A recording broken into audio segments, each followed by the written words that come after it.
Et bonjour à tous, bienvenue sur la chaîne Digital Smart Invest.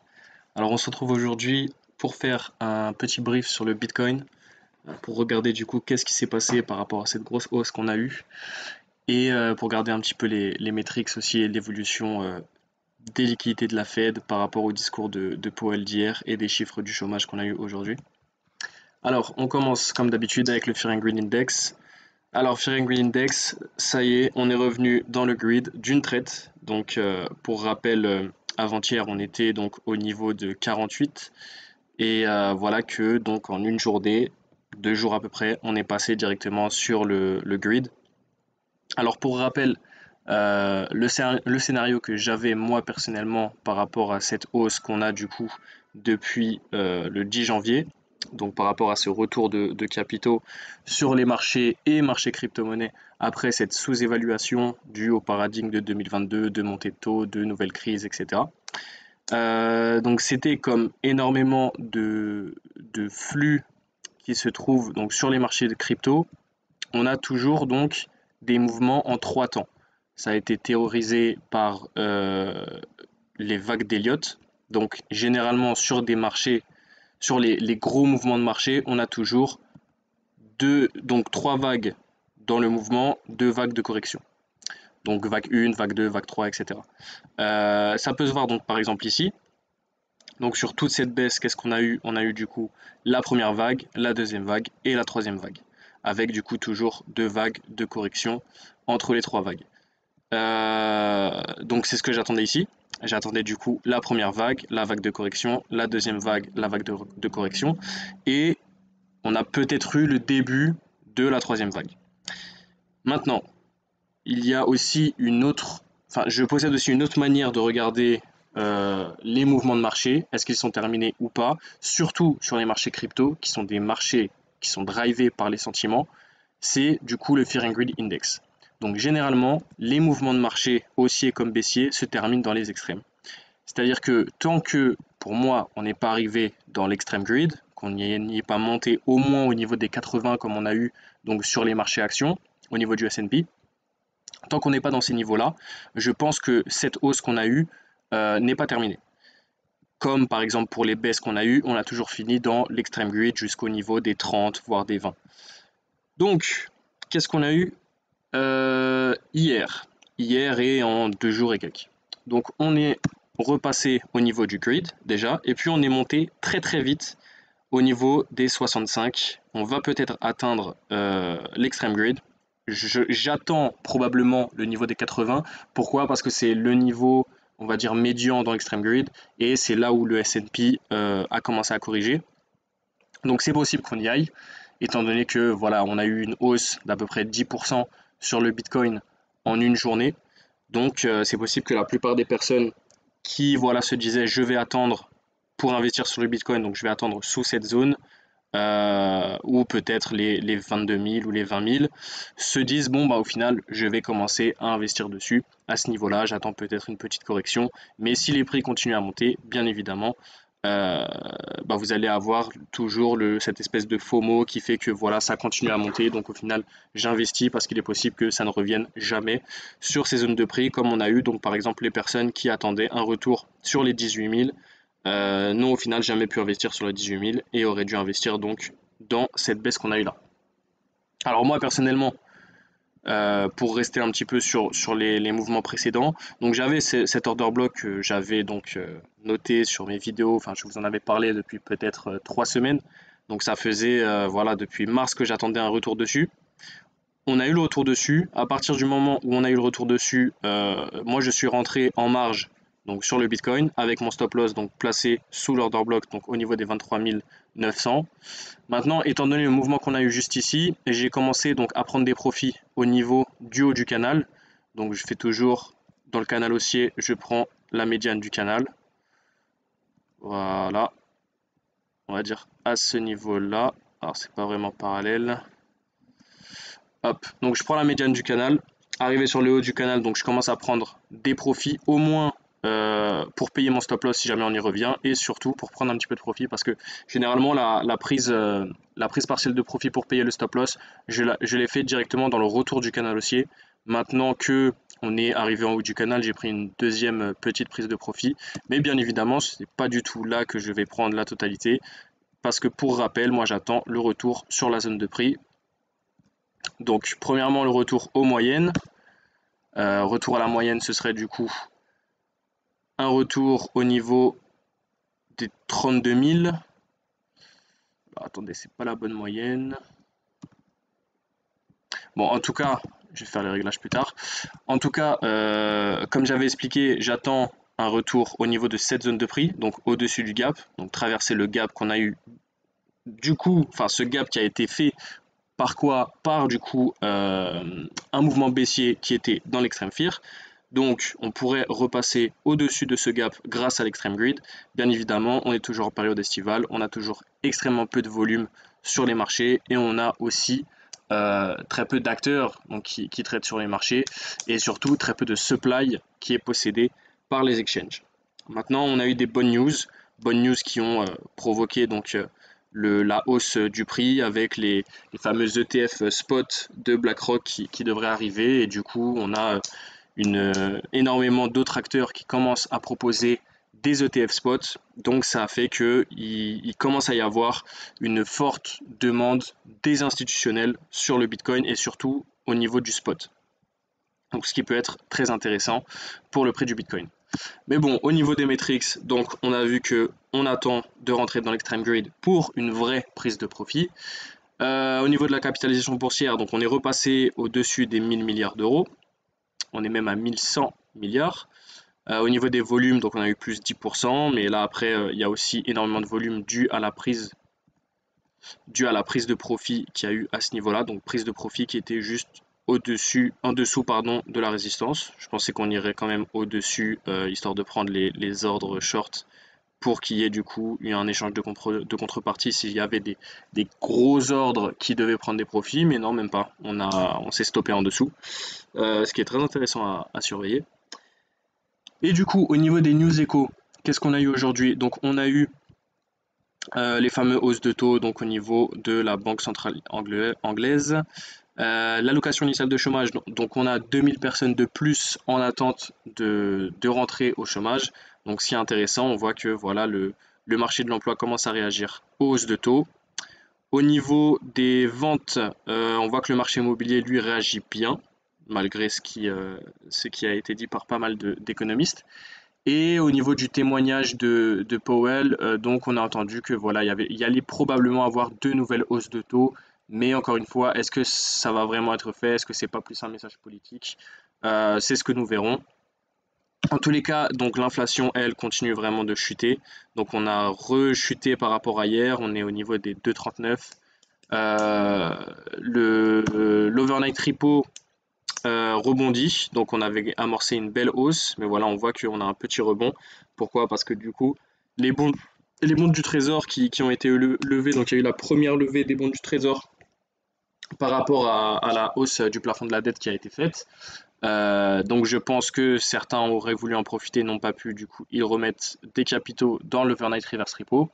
Malgré ça, on voit qu'on a quand même des nouveaux capitaux qui sont arrivés sur les marchés, avec voilà, les liquidités de la Fed donc, qui continuent à faire des plus hauts, et on attend du coup de casser la résistance des 6300 milliards pour du coup donc un réinvestissement du bilan de la Fed dans les marchés, marché actions ou marché crypto.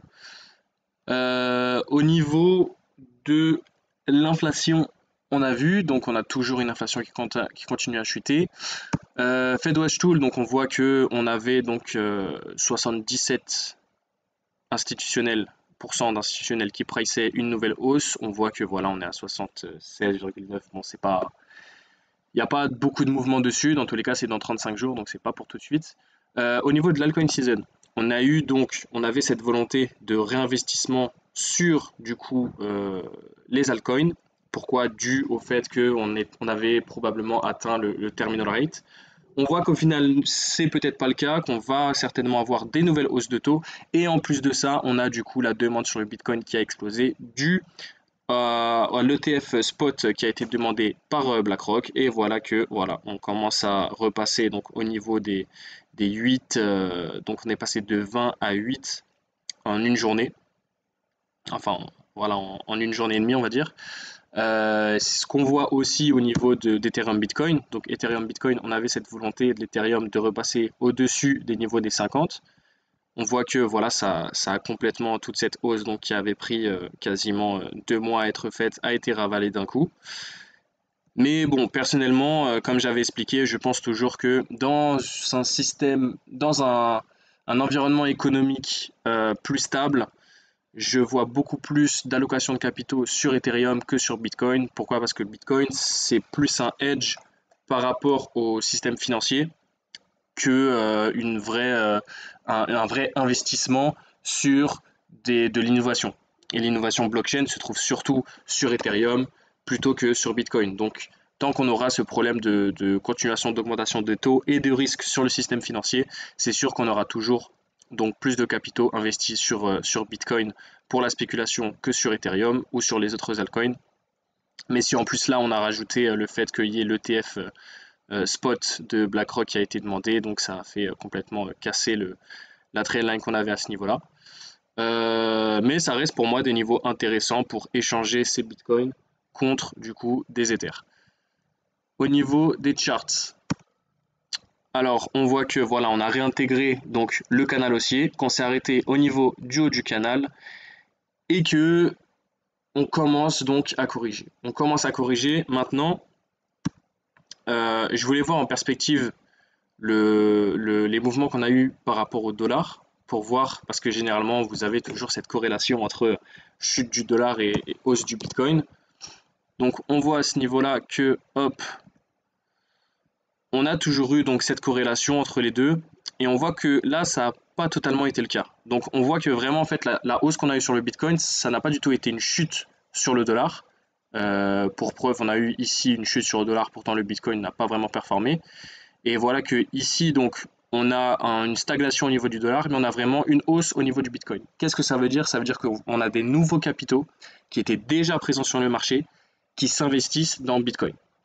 Donc, là-dessus, la hausse qu'on a sur Bitcoin, c'est vraiment intéressant de voir qu'en fait, c'est probablement sur toute l'année 2023, c'est la première fois qu'on a une hausse spéculative uniquement sur Bitcoin.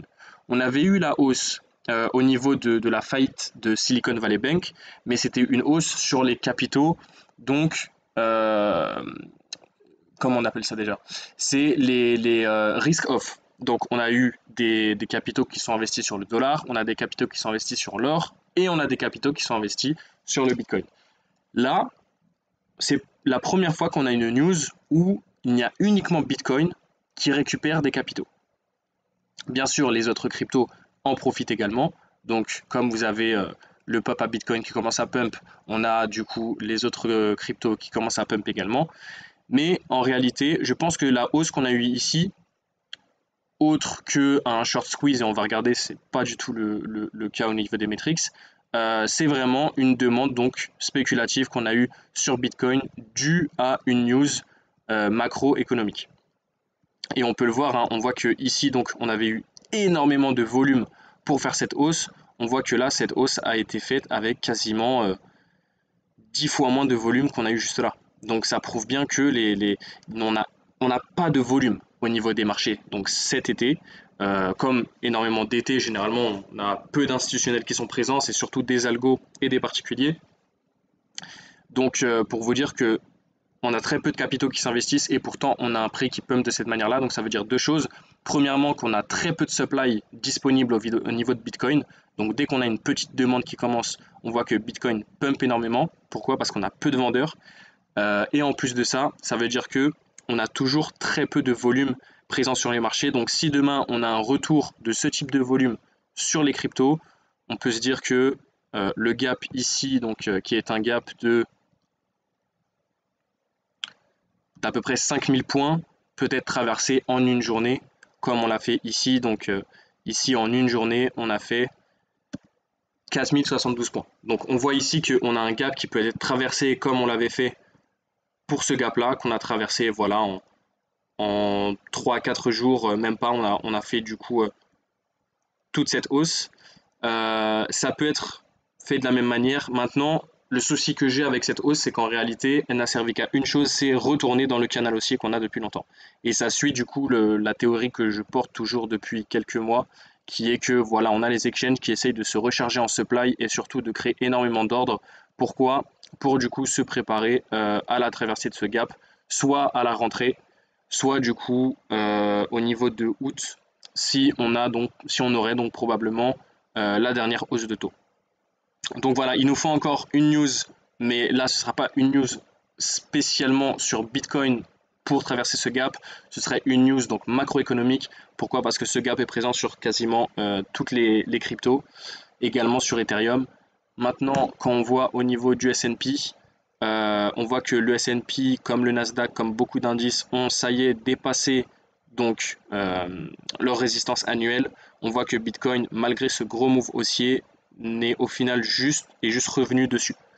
Donc c'est un très beau mouvement, mais il faudrait du coup un nouveau mouvement de ce type-là pour premièrement traverser ce gap et surtout pour briser donc la résistance annuelle qui est toujours au niveau des 31 050.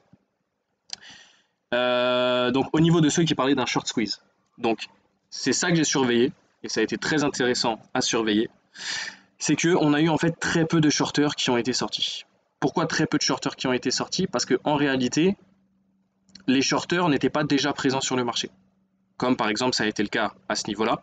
Donc quand on a eu cette grosse baisse donc le 14 juin, où on est passé donc de 26 000 à 25 000, donc on a eu ici une augmentation de l'open interest. Donc énormément de personnes sont rentrées en short. Maintenant, lorsque le prix a monté, qu'est-ce qu'on a vu au niveau de l'open interest? Il a chuté. Donc ici, on a eu liquidation des shorts. Et on a eu une liquidation d'à peu près, voilà, on était à 8 milliards 640 millions, on est arrivé à 8 milliards 250 millions, donc on a à peu près 150 millions de shorters qui sont sortis. 150 millions de dollars, pardon, en shorts qui sont sortis. Ici, qu'est-ce qu'on a? Alors, on voit qu'on a une hausse, donc au niveau du prix, on a une hausse qui nous a monté à 31 000. Qu'est-ce qu'on voit au niveau de l'open interest? En fait, il n'a fait que monter. Donc, il n'a fait que monter. Pourquoi? En fait, il est venu chercher des ordres short, mais ces ordres short étaient suivis par des ordres en longue qui sont rentrés en même temps. Ce qui fait que malgré que les ordres short qui se trouvaient au-dessus se faisaient squeezer, on avait des ordres longues qui rentraient. Et qu'est-ce qui s'est passé donc au niveau des 31 000? 30 000 au-dessus, donc niveau psychologique, qu'est-ce qu'on a eu? On a eu absolument pas une liquidation, mais une prise de profit, donc des personnes qui seront rentrées en longue dans ce mouvement. Et maintenant, qu'est-ce qu'on fait? Bah, du coup, on range. Là, pour le coup, je pense qu'on peut avoir un retour des prix, peut-être au niveau des 27 000, à voir. Maintenant, c'est pas du tout obligatoire, connaissant les crypto-monnaies et surtout le marché actuel qu'on a, donc qui est vraiment illiquide. Mais en tout cas, ce qu'on peut voir au niveau de MobChart, c'est que voilà, on avait donc énormément d'ordres en short ici à venir chercher. Donc on avait énormément d'ordres en short ici à venir chercher, donc au niveau des 26 700, 27 530. Qu'est-ce qu'on a fait? Du coup, on a commencé à venir les prendre, et après, à ce niveau-là, on a fait que monter. Donc on voit qu'on a plein de petits ordres short qui se mettaient à chaque fois, mais on a énormément aussi d'ordres en longue qui se sont mis pour profiter de la hausse. Maintenant, je ne vois pas de niveau clé sur lesquels retourner, hormis celui-ci, donc le niveau des 27 000. Personnellement, je suis très content d'avoir pu donc rentrer au niveau de la liquidation qu'on a eue lorsqu'on est venu sur l'order block. Et pour vous rappeler, qu'est-ce qui a fait chuter le prix à ce niveau-là, au niveau du Bitcoin? C'est donc le discours de Gary Gensler. Qu'est-ce qui a fait monter le prix du Bitcoin pour retourner à ces niveaux-là? C'est l'annonce de BlackRock. Donc on voit qu'en réalité, les États-Unis, à coup de news, d'annonces et de discours, peuvent complètement manipuler le prix du Bitcoin, du moins dans cette zone de prix. Pourquoi? Parce qu'on voit qu'il n'y a strictement aucun volume. Donc pour l'instant, le marché est extrêmement tendu. On peut toujours avoir beaucoup de volatilité. Dû à quoi? Dû au fait que ce soit illiquide, qu'on ait très peu de Bitcoin présents sur les exchanges. On a eu par exemple sur Binance US une mèche qui est montée à 138 000 $. Et on voit ici au niveau des volumes qu'on n'a quasiment rien. Donc continuons à faire attention. Pour moi ici, on a fait le bottom. donc de cette manipulation. J'attends que le prix continue dans son canal haussier, peut-être revenir, comme j'ai expliqué, au niveau des 27 000, 26 720, au moins donc pour venir fermer les gaps. Mais c'est possible qu'on n'y aille pas, on connaît très bien le marché des crypto-monnaies. Et puis ça rajoutera le fait de ne pas y aller, rajoutera du FOMO et rajoutera des personnes qui voudraient du coup rentrer sur ce marché. Voilà, bah écoutez, au niveau des metrics, on voit que on est toujours à peu près au même niveau. Donc on a 800 000 adresses qui sont actives. Donc on voit qu'on a eu une petite hausse quand même dernièrement. J'attends que la chart continue à augmenter et qu'on sorte de ce range des 1 million à 600 000. Je pense qu'on pourra travailler au-dessus si jamais du coup on a les fameux ETF qui commencent à arriver. Et au niveau des transactions, on voit qu'on a eu une grosse chute. Donc on est descendu en dessous des 400 000. Pourquoi? Parce que du coup, on a donc les fameux Ordinals, BRC20 et Memcoin qui commencent vraiment à se calmer là-dessus.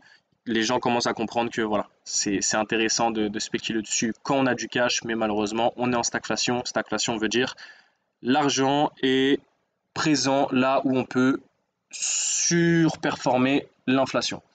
Et pour l'instant, avec une inflation à 2,39, en tout cas aux États-Unis, c'est pas très compliqué de la surperformer. Maintenant, si on regarde par exemple en Angleterre, on peut voir que l'inflation est toujours à 13,6, donc c'est pas du tout le même problème. Voilà, bah écoutez, je vous souhaite une très bonne journée. Je vous dis probablement à demain pour une vidéo sur l'Ethereum. On va regarder un petit peu comment a réagi l'Ethereum par rapport à cette grosse hausse. Et on va regarder les métriques qui peuvent être intéressantes et les zones dans lesquelles on peut trouver un petit peu de gestion à moindre risque. Je vous souhaite une très bonne journée et je vous dis à demain.